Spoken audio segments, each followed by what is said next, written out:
Hello friends, welcome to nursing villa. मैं पूजा, आपकी अपनी फ्रेंड, लेकर आई हूँ आपके लिए एक नया वीडियो, नया टॉपिक, जिसमें हम पढ़ने वाले हैं college style.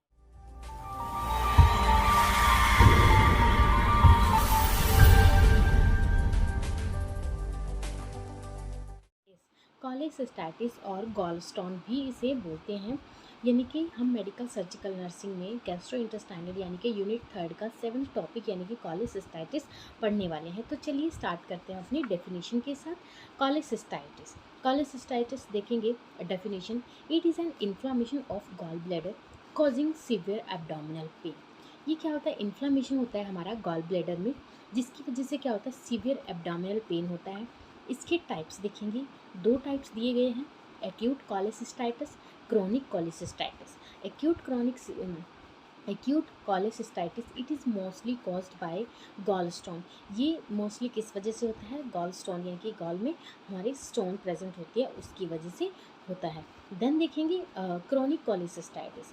Repeated acute attack of acute cholecystitis will lead to chronic cholecystitis. यानी कि इन्होंने क्या बताया कि एक्यूट कॉलेसिस्टाइटिस अगर बार बार रिपीट होता है, उसके बार बार अटैक होते हैं, देन वो क्या होता है कि will be lead to chronic, then उससे क्या होता है, वो क्रोनिक कॉलेसिस्टाइटिस में फॉर्म हो जाता है। आपको एक्यूट और क्रोनिक में तो डिफरेंस पता होगा कि एक्यूट क्या होता है, क्रोनिक क्या होता है, जो कि हम प्रीवियस क्लासेस में या फिर प्रीवियस हमारे जो ईयर्स रह गए, फर्स्ट ईयर सेकेंड ईयर, उसमें हम पढ़ चुके हैं। देन देखेंगे कॉलेसिस्थेसिस बताया इन्होंने। प्रेजेंस ऑफ कैल्कुलाई इन गॉलस्टोन, यानी कि गॉलस्टोन में कैल्कुलाई प्रेजेंट होती है। इमेज के थ्रू भी दिखाया गया कि कॉलेसिस्टाइटिस है किस तरीके से वो फॉर्म होती है। ये हमारा गॉल ब्लैडर है। गॉल ब्लैडर के अंदर इन्होंने बताया कि अभी यहाँ पे कोई भी ऑब्स्ट्रक्शन हो गई है, मान लीजिए gall stone blocking the common bile duct, जो भी हमारी बाइल डक्ट होती है उसको क्या होता है, ऑब्स्ट्रक्ट कर देता है। देन उसकी वजह से हमारा जो भी वहाँ पे ऑब्स्ट्रक्शन हो जाता है, बाइल यहाँ पे ऑब्स्ट्रक्ट होता है, ब्लड सर्कुलेशन में भी वहाँ पे प्रॉब्लम हो जाती है। एंड लास्ट में क्या होता है, वहाँ पे इन्फ्लामेशन वगैरह कॉज हो जाती है, जिसकी वजह से वहाँ पे हम उसे मतलब हमें एब्डोमेन में पेन फील होता है, देन उसे हम बोलते हैं कॉलेसिस्टाइटिस या फिर गॉल स्टोन। देन देखेंगे फ्रेंड्स, हमारे टाइप्स हैं, इसके भी टाइप्स हैं, स्टोन के टाइप्स हैं इसमें बताया गया है। सबसे पहला हमारा कैलकुलस, जो कि स्टोन और ऑब्स्ट्रक्शन की वजह से हुआ। दूसरा है एक्यूकैल्कस ड्यू टू इन्फ्लामेशन, यानी कि जहाँ जो भी यहाँ पे ऑब्स्ट्रक्शन हुई है वो दो वजह से हो सकती है, कैलकुलस कैल्सीसियस की वजह से यानी कि स्टोन या फिर ऑब्स्ट्रक्शन की वजह से, एंड कैल्सियसिस की मतलब कि ड्यू टू इन्फ्लामेशन की वजह से भी हो सकती है। देन देखेंगे इसमें 5 एप्स दिए गए हैं। 5 एप्स क्या हमारे? Fat, female, female sorry fat, female, yes female, female यानी कि ये फीमेल्स में होने का ज़्यादा चांसेस होता है। एंड फैमिली हिस्ट्री, फर्टिलिटी, 40, ये सब हमारे 5 ऐप दिए गए हैं। फैट की वजह से होता है, फीमेल में ज़्यादा होता है। फैमिली हिस्ट्री अगर हमारी रह चुकी है, फर्टिलिटी यानी कि कई बार जैसे अबॉर्शन वगैरह करा लेते हैं या फिर बार बार प्रेगनेंसी बिना गैप के होती है, तो उस वजह से भी इसमें क्या प्रॉब्लम आती है। 40 यानी कि आफ्टर 40 आपको ये चीज़ें फेस करनी पड़ जाती हैं। तो ये हमारे 5 ऐप्स हो गए।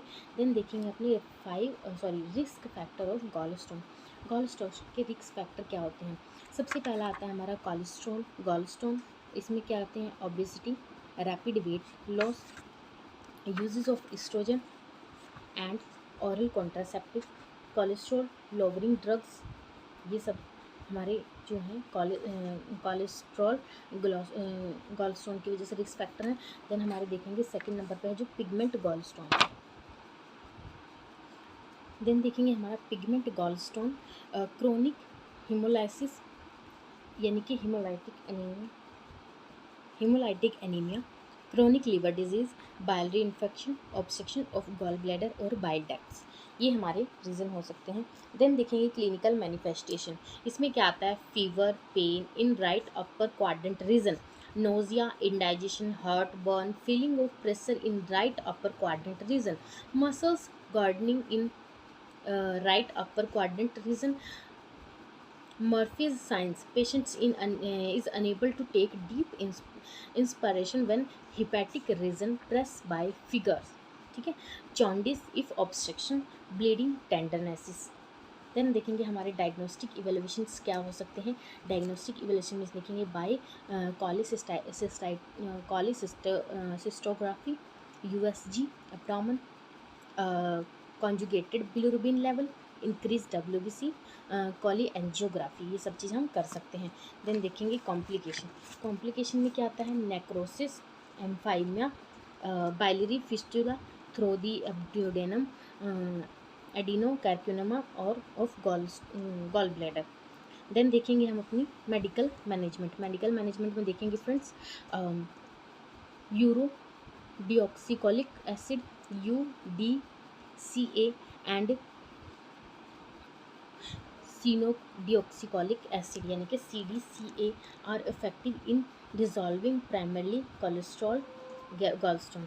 Other symptomatic drugs should be given as like analgesics for reducing pain. Obviously हम हर बार रिड्यूस करने के लिए, पेन को रिड्यूस करने के लिए एनाल्जेसिक का यूज़ करते हैं। Antacid, antiemetics, H2 blockers. Surgical management. Surgical management में हम देखेंगे cholecystectomy, surgical removal of gall bladder, cholelithotomy, removal of gallstone. Nursing management में हम देखेंगे फ्रेंड्स, नर्सिंग मैनेजमेंट में क्या क्या कर सकते हैं। Provide complete bed rest to patient, administer prescribed analgesic to patient, provide comfortable position to patient, administered IV fluid as prescribed, IO catheterizing, maintain intake and output, and administer antiemetics as prescribed if patient have nausea, vomiting. Change the position of patient regularly, observe changes in patient's skin color, provide psychological support to patient. Nursing diagnosis में देखेंगे acute pain and discomfort related to surgical incision,